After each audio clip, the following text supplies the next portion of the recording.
Hi, welcome. Grandma Honey here, and I have another story for you. This one's Sylvester the Jester, a book about accepting others. It's written by Michael Waite, and it's illustrated by Anthony DeRosa. All right, let's get started.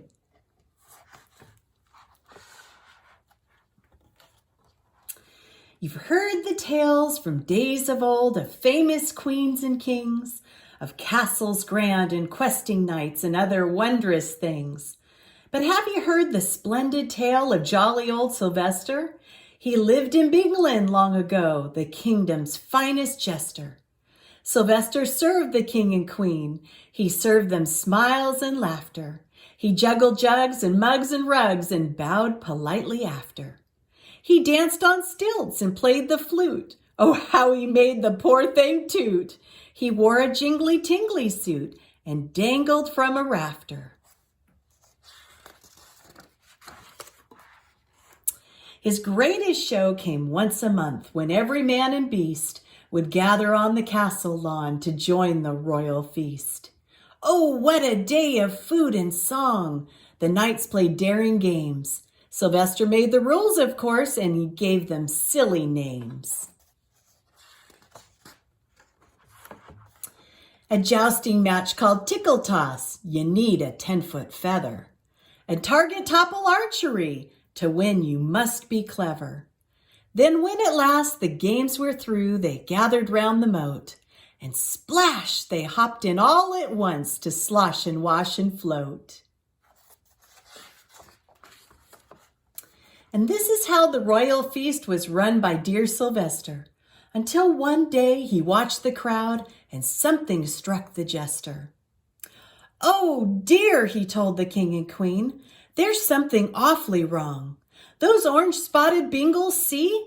They're strange, they don't belong." The king and queen stood up and stared, and instantly they both declared, "My boy, you're right, we must be spared. Please have them move along." And after that, a sign went up outside the castle wall. "No orange-spotted Bingles, please," it said, and that was all.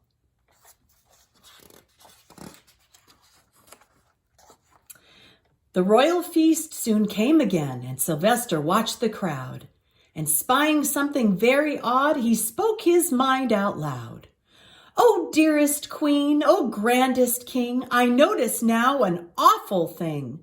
Those Bingles there with hair like string, with curly cues and sprouts and springs, they're odd as owls without a wing.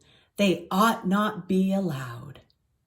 The king and queen forthright agreed, and so the castle sign decreed, "No orange-spotted Bingles, please. No curly-headed Bingles, please, for everyone to read." Oh, she's been left out. Sylvester now surveyed his feast. His puffed-up pride was double. But when the king and queen looked down, he knew he was in trouble. "Sylvester," called the crooning king, "I fear I have bad tidings. The queen and I are quite displeased by all of these abidings. For there are Bingles in this crowd with stout and skinny features, and naturally we can't allow such odd, unhealthy creatures." Sylvester gazed upon his belt.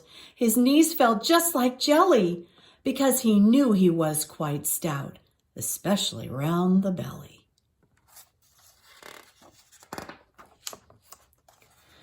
So now Sylvester stood outside and read the castle sign. "No orange-spotted Bingles, please. No curly-headed Bingles, please. And no stout or skinny Bingles, please." And then he shuffled down the hill and left his home behind. A month had passed, or maybe 2, since he'd left the castle. Sylvester sat and moped and moaned, tugging on a tassel. Then out of nowhere through the sky there roared a streak of fire. A dragon spouting streams of smoke, it growled and glided higher. "It's heading for the castle walls," Sylvester gasped in fear. "The king and queen will both be trapped. What shall I do, oh dear? It serves them right, snapped Sir Dwayne, for he was orange-spotted. Who needs their kind? Said Lady Lyd, and all the others nodded. The sky was now as black as soot, the castle lost in smoke. Sylvester struggled through the crowd, and angrily he spoke. Listen, please, for I'm to blame. 'Twas I who told the king that orange spots and curly hair were not a normal thing. I'm sorry for this sad mistake, for I was very wrong. It isn't spots or skin or hair, but hearts that make us strong. Now here's our chance to show the king just what we have inside, and that a Bingle can't be judged by belly, hair, or hide. Now gather round, I have a plan, and I think you'll find it keen. Together we can prove ourselves and save the king and queen. The dragon held the king and queen inside the banquet hall. He made them clean the cupboards bare while he devoured it all. He roasted rugs and chairs and stairs and piles of precious things. And now his fearsome fiery eyes were glaring at the king. Through the door Sylvester charged, the archers at his side. The dragon roared around to fight, and arrows hailed his hide. Suction cups clamped up his mouth and blinded both his eyes. He writhed and rumbled round the room, scratching at the skies.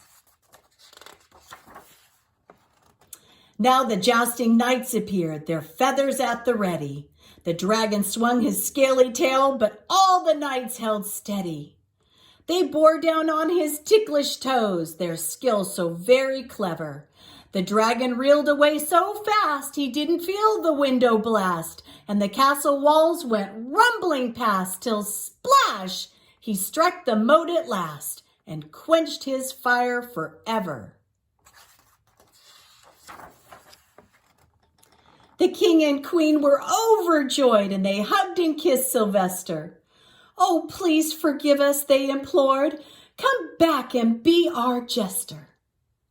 And from that day on, the king and queen made all the Bingles proud by putting up a sign that said, Bingles all allowed. And at the royal feast, you'd see everyone in Bingdom, for everybody plays a part in making up the kingdom. Look, even the dragon's helping them to have fun. Well, our Bible verse for today is found in Romans 15:7, and it says, accept one another then, just as Christ accepted you. And that's our story for today, Sylvester the Jester, a book about accepting others. Bye-bye for now. Be blessed.